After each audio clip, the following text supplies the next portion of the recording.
কি কি অবস্থা? গোড়াতেই এত গলদ থাকলে পরে কি হবে? হ্যাঁ, না, ব্যাপারটা তো জানাতে হবে।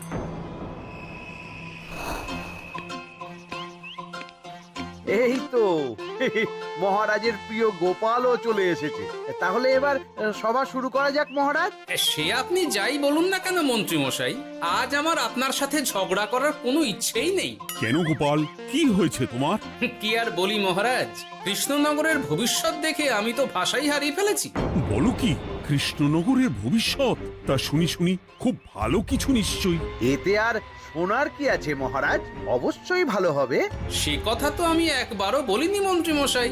আহা গোপাল, ভনিতা না করে বলি ফেলো না দেখি, কি এমন দেখেছো কৃষ্ণনগরের ভবিষ্যৎ? তাহলে শুনুন, কৃষ্ণনগরের ভবিষ্যৎ ঘোর অন্ধকারে, মোটেই ভালো নয়। হ্যাঁ, বলো কি? কৃষ্ণনগরের ভবিষ্যৎ বলতে আমি ছোট ছোট ছেলে মেয়েদের কথাই বলছি। ওরাই তো আমাদের কৃষ্ণনগরের ভবিষ্যৎ। ঠিক কথা, কিন্তু তার সাথে অন্ধকারের কি সম্পর্ক? সম্পর্ক আছে মহারাজ। আজ সকালে রাজসভায় আসার পথে দেখি পাঠশালায় বাচ্চাদের পড়াশোনা বাদে সবই হচ্ছে। তা এরকম চলতে থাকলে কি করে রাজ্যের ভালো হবে বলুন দেখি? না হওয়ারই বা কি আছে শুনি? পড়াশোনার সাথে রাজ্যের ভালো খারাপের কি আছে? সত্যি, মন্ত্রী হয়েও যে আপনি এসব কথা বলেন ভাবলেও অবাক লাগে। গোপাল, মুখ সামলে কথা বলো। আপনিও তাহলে আগে বুঝুন, তারপর কথা বলুন। উফ, আবার শুরু হয়ে গেলে তোমরা। ক্ষমা করবেন মহারাজ, কিন্তু আমি তো কিছু শুরু করিনি। মন্ত্রী মশাই তো না বুঝে কথা বলছেন। আপনি বলুন মহারাজ, বাচ্চারাই তো সমাজের ভবিষ্যৎ। হ্যাঁ, ওরা এখন যা শিখবে সেটাই তো পরে কাজে লাগাবে। ঠিক ঠিক, শিক্ষার গুরুত্ব অনেক, তাকে এত অবহেলা করলে তো চলবে না। সেটাই তো মহারাজ, একে তো সকলে পাঠশালায় আসে না, তার উপর যে কয়জন আসে তাদের মধ্যেও কেউ খেলে বেড়ায়, কেউ ঘুরে বেড়ায়, এসব হয়। বুঝলাম, কিন্তু রাজপণ্ডিত কিছু বলে না। কি করে বলবেন মহারাজ? উনি তো নিজেই ঘুমে ঢুলতে থাকেন। কি? আমি কালই রাজপণ্ডিতের সাথে এই ব্যাপারে কথা বলবো। কিন্তু শুধু রাজপণ্ডিতের সাথে কথা বললেই হবে না মহারাজ, তার সাথে এমন কিছু করতে হবে যাতে ছেলেপুলেরা রোজ পাঠশালায় খুশি মনে এসে পড়াশোনা করে। তার জন্য কি করা যায় বলো তো? আর তোমার কাছে কি কোনো উপায় আছে? থাকলে তো আগেই বলে দিত। এত সময় ধরে অভিযোগ করে যেত নাকি? আচ্ছা, আপনার কাছে কি কোনো উপায় আছে মন্ত্রী মশাই? ইয়ে মানে এখন নেই, ভাবতে হবে। তাহলে একটু চুপ করে থাকুন। ছাড়ো না গোপাল, তুমি বলো।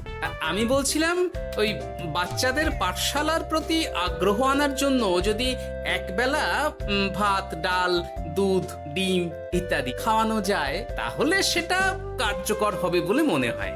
অসম্ভব! রাজ্যের কত খরচ বেড়ে যাবে জানো? তুমি থামো তো মন্ত্রী, সব সময় খালি উল্টো কথা বলা। আমি একদম একমত গোপালের সাথে। কৃষ্ণনগরের উন্নতির জন্য আমি সব করতে রাজি।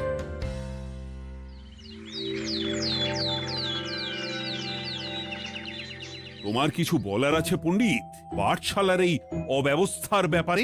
আজ্ঞে মহারাজ, অনেক ভোরে উঠি তো, তাই একটু চোখ লেগে যায় আর কি।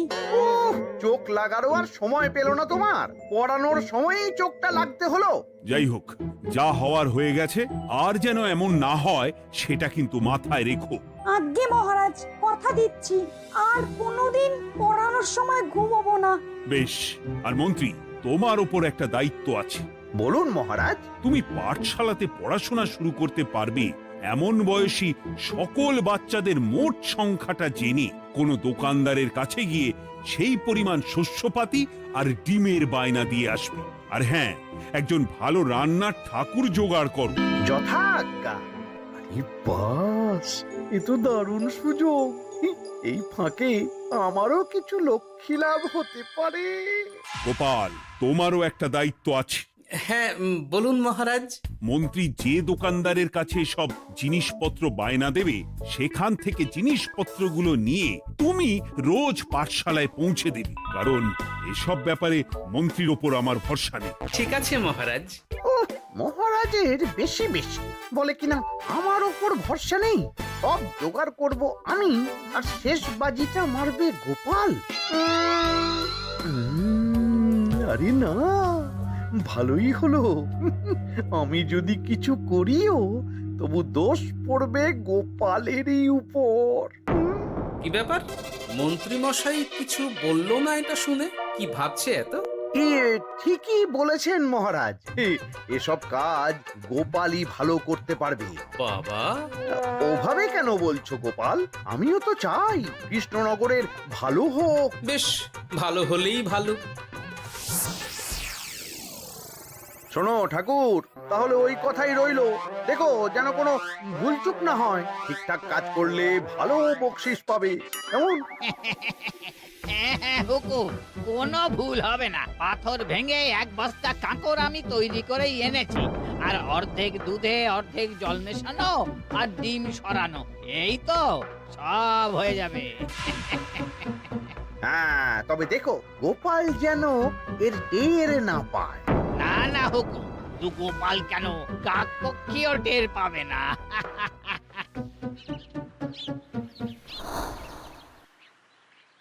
যাক বাবা, এবার শুধু জিনিসের দামটা মহারাজকে বাড়িয়ে বললেই কাজ হাসিল। এদিকে অতিরিক্ত মূল্যটাও আমার হবে, আর বাকি জিনিসগুলো বিক্রি করার পর সেই দামও আমারই হবে।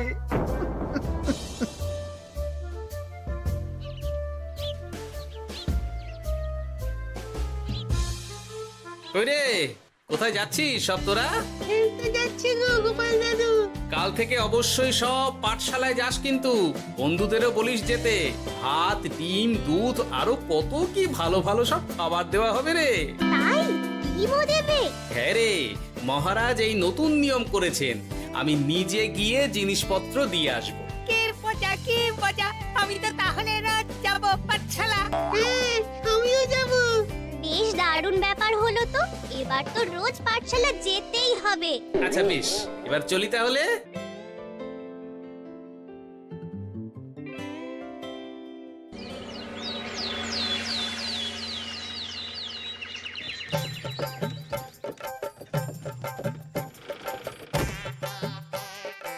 এই নাও গো ঠাকুর, সব জিনিস নিয়ে চলে এসেছি। একবার মিলিয়ে নাও দেখি। ঠিক আছে গোপাল দাদা, এখনই সব দেখে নিচ্ছি।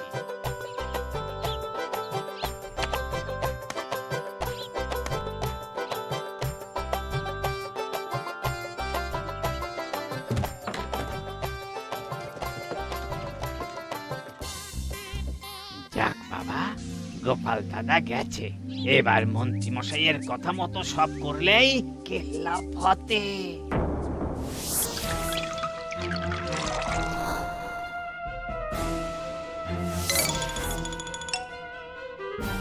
কই গো ঠাকুর? এই তো হুকুম, আপনার কথা মতো সব কাজ হয়ে গেছে। ওই দেখুন, ওখানে জিনিসগুলো রাখা আছে, আপনি নিয়ে যেতে পারেন। বাবা বাবা, খুব ভালো, খুব ভালো।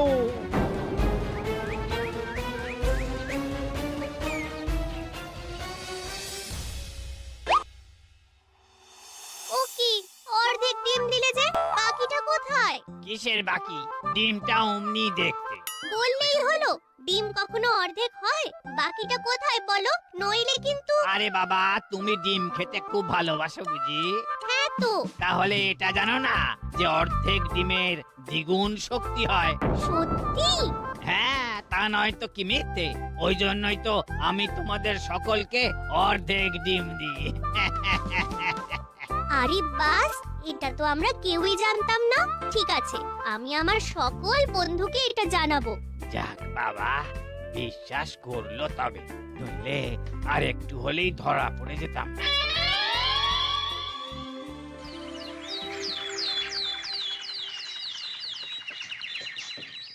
আরে, রান্নার ঠাকুর কারোর সাথে কথা বলছে মনে হচ্ছে। পেছন থেকে দেখে তো মন্ত্রী মশাই বলে মনে হচ্ছে। একটু কাছে গিয়ে দেখি তো কি ব্যাপার। আরে গোপাল দাদা যে, তোমার কথাই ভাবছিলাম, আর দেখো তুমি চলে এলে। হুম, তুমি কি নিশ্চিত যে তুমি আমার কথাই ভাবছিলে? আমি তো তোমাকে কারোর একজনের সাথে কথা বলতে দেখলাম। এই, আবার মন্ত্রী মশাইকে দেখে ফেলেনি তো? কথাটা বেফাঁস হয়ে যাওয়ার আগেই আমাকে কথা ঘোরাতে হবে। কি গো বলো, এত কি ভাবছো? হ্যাঁ, ইয়ে, না না, এতে ভাবার আর কি আছে? কেউ না কারোর সাথে কথা বলিনি। আমি তো একাই ছিলাম। তুমি বোধহয় ভুল দেখেছো। হ্যাঁ, ভুলই হবে। কি ব্যাপার? ঠাকুর এভাবে বলছে কেন? তাহলে কি সত্যি ভুল দেখলাম নাকি অন্য কোনো ব্যাপার আছে? না, পরে দেখতে হচ্ছে। ঠিক আছে, এই আমি যাই গো। হ্যাঁ, অনেক কাজ আছে। হুম, না না না, ঠাকুর যতই বলুক না কেন কেউ ছিল না সেখানে, তবু মনটা কেমন যেন খটকা লাগছে। যাই হোক, মনে হওয়া নিয়ে তো আর কিছু করা যাবে না। এখন যাই কাজে। তা মন্ত্রী, পাঠশালায় রোজ ভালো মানের আনাজপাতি যাচ্ছে তো? আগে হ্যাঁ মহারাজ, আমি তো ভালো মানেরই সব চাল ডালের বায়না দিয়েছি। কথা মতো তো সেগুলোই পাঠানোর কথা। তবে বাকিটা গোপাল জানে। মানে গোপাল জানে মানে ঠিক কি বলতে চাইছেন আপনি মন্ত্রী মশাই? না মানে জিনিসগুলো সব নিয়ে তো তুমিই যাও, তাই আর কি। সেটাও করতে হচ্ছে, কারণ মহারাজ আপনার উপর ভরসা করতে পারেন না। গোপাল, ঠিক আছে, আমি বুঝতে পেরেছি। মন্ত্রী, সপ্তাহে সপ্তাহে জিনিসের দাম মিটিয়ে দিচ্ছ তো? হ্যাঁ, আগের সপ্তাহের দাম মিটিয়ে দিয়েছি, কিন্তু পরেরটা বাকি। আর মহারাজ, বলছিলাম কি, পরের মাস থেকে জিনিসের দাম একটু বাড়তে পারে। কি হলো? মন্ত্রী মশাইয়ের এই ব্যাপারটা কেমন যেন লাগলো না, চোখে চোখে রাখতেই হবে।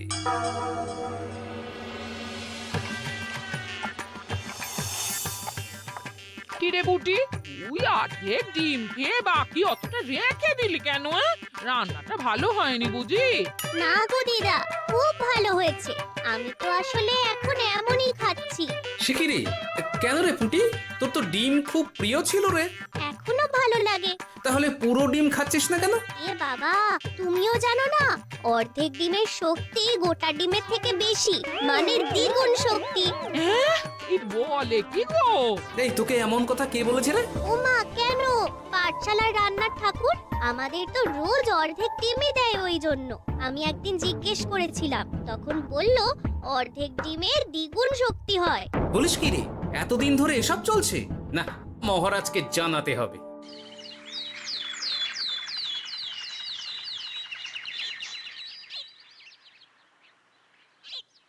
আরে গোপাল এত সকাল সকাল রাজবাড়ির দিকে যাচ্ছে কেন? গিয়ে আড়াল থেকে দেখি তো।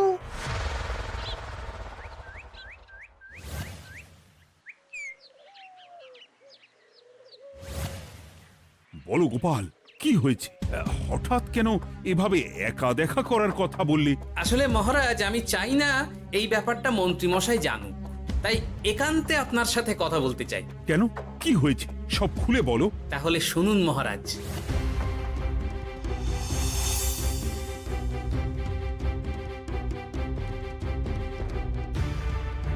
কি সাংঘাতিক ব্যাপার! আমি এখনই ওই রান্নার ঠাকুরকে কারাগারে বন্দি করার আদেশ দিচ্ছি। না না মহারাজ, সেটা ভুলেও করতে যাবেন না। আমার এই পুরো ব্যাপারটাতেই সন্দেহ আছে। পুরো পরিকল্পনার পেছনে মনে হচ্ছে অন্য কেউ আছে মহারাজ। তুমি ঠিক কার কথা বলতে চাইছো? প্রমাণ ছাড়া তো আমি কারো নাম বলতে পারবো না মহারাজ। এই রে, গোপাল বোধহয় সবটা বুঝতে পেরেছে। এবার কি করে নিজেকে বাঁচাই? কি করি? পেয়েছি।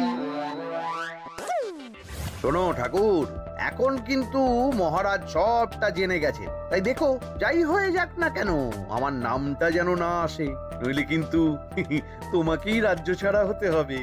না না হুকুম, দয়া করে এ কাজ করবেন না। আমি মরে গেলেও আপনার নাম নেব না। মাথায় থাকে যেন। বলো বলো, তুমি কেন এমন করেছো? আগে আগে আমি আমি নিজে থেকে এসব করিনি মহারাজ, আমাকে এসব করার জন্য বাধ্য করা হয়েছে। কে তোমাকে সব করতে বলেছে? আগে গোপাল দাদা। কি? মিথ্যে কথা। বেশ হয়েছে, এবার ঠেলা বুঝুক গোপাল। দেখলেন মহারাজ, খুব ভরসা করতেন না আপনি গোপালের ওপর? ভাবা যায় তলে তলে এই। মহারাজ, আমি সত্যিই সবকিছু করিনি। আমি যদি এটাতে যুক্ত হতাম তাহলে কি আপনাকে নিজে থেকে এসব জানাতাম?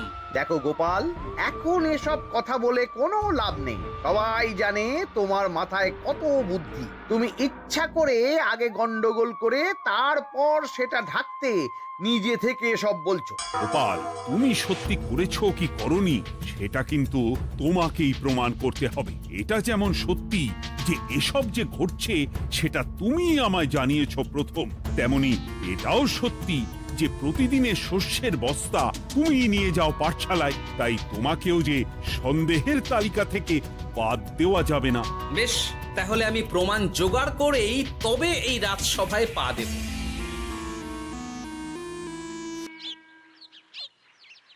আজকের পরে আমি আরো নিশ্চিত যে এসবের পিছনে মন্ত্রীমশাই যুক্ত আছে। এবার শুধু ওনাকে হাতে নাতে ধরার ব্যবস্থা করতে হবে। ও কি দাদু, তুমি এই সময় বাড়ি ফিরছো? হ্যাঁ রে, তোর দাদুকে আর চোরের অপবাদ দিয়েছে, তাই প্রমাণ জোগাড় না করে আমি রাজসভায় যাব না। কি বললি? তোমাকে কে চোরের অপবাদ দিয়েছে? কে আবার? ওই মন্ত্রী। কিন্তু আমার সন্দেহ হচ্ছে যে আসল চোর ওই মন্ত্রী। বাস, তাহলে আর চিন্তা কি? আমরা আছি তো, মন্ত্রীর ওপর নজর রেখে তোমাকে সব খবর দিয়ে যাব। হ্যাঁ দাদু, আমারও অনেক রাগ হয়েছে। এতদিন মিথ্যে বলে আমাদের অর্ধেক ডিম খাইয়েছে। আমি এটা কিছুতেই মানতে পারছি না। এবার সত্যিটা সবার সামনে আসবেই।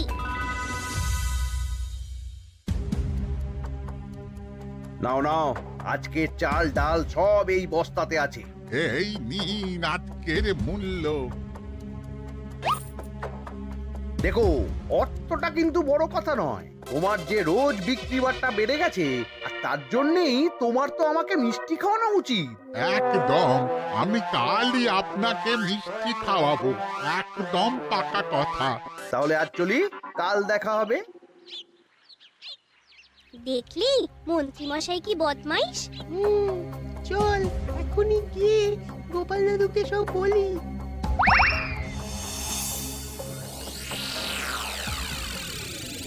তাহলে এটাই হলো আসল ব্যাপার। খাওয়াচ্ছি ওকে মিষ্টি। হ্যাঁ গোপাল দাদু, একেবারে আচ্ছা করে দাওয়াই দিও। আচ্ছা শোন, আমার মাথায় একটা বুদ্ধি এসেছে বুঝলি। কাল তোরা ওই পাশের গ্রামের দোকানদারকে কিছু একটা করে আটকে রাখ, আর আমি সেই সুযোগে মন্ত্রীর সাথে দেখা করব। আচ্ছা, তুমি কোনো চিন্তা করো না। ঠিক আছে, তোরা এখন যা, আমিও একবার মহারাজের সাথে দেখা করে আসি।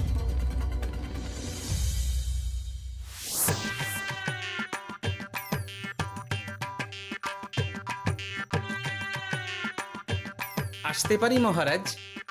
আরে গোপাল জি, এসো এসো। মহারাজ, কথা মতো আমি প্রমাণ জোগাড় করে ফেলেছি, কিন্তু সেটা দেখার জন্য আপনাকে কাল আমার সাথে একটা জায়গায় যেতে হবে। বেশ, আমি যাব।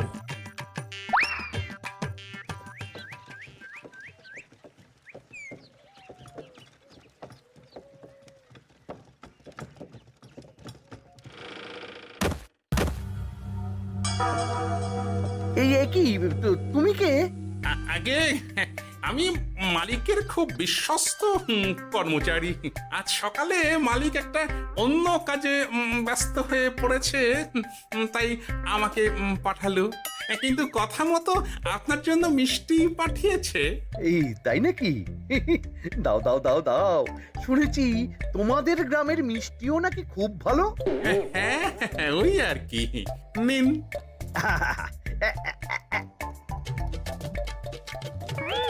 এই, ওরে বাবারে, ওরে বাবারে, মরে গেলাম রে, বাঁচাও। কেমন চলে গেল, লাগছে চলে গেল। মন্ত্রী মশাই? গোপাল, তুমি? তোমায় আমি ছাড়বো না। এই যে গোপাল দাদু, আসল দোকানদার। এই, আসল দোকানদার? এই রে, এবার কি হবে? এই, তোমার কি আর কিছু বলার আছে মন্ত্রী? তোমার সব কর্মকাণ্ড আমাদের কাছে ফাঁস হয়ে গেছে। তোমার সাহস কি করে হয় কৃষ্ণনগরের ভবিষ্যতের সাথে এমন করার? ক্ষমা করে দিন মহারাজ, আর হবে না, ক্ষমা করে দিন। না না না না, শাস্তি তো তোমাকে পেতেই হবে। সেপাই, আজ থেকে মন্ত্রীকে রোজ সকালে 100 বার বেতের বাড়ি ও অর্ধেক খাবার দেওয়া হবে। অর্ধেক খাবার? কেন জানেন না? অর্ধেক খেলে দ্বিগুণ শক্তি বাড়ে। ওরে বাবা গো, আমার আমার আমার মাথা ঘুরছে।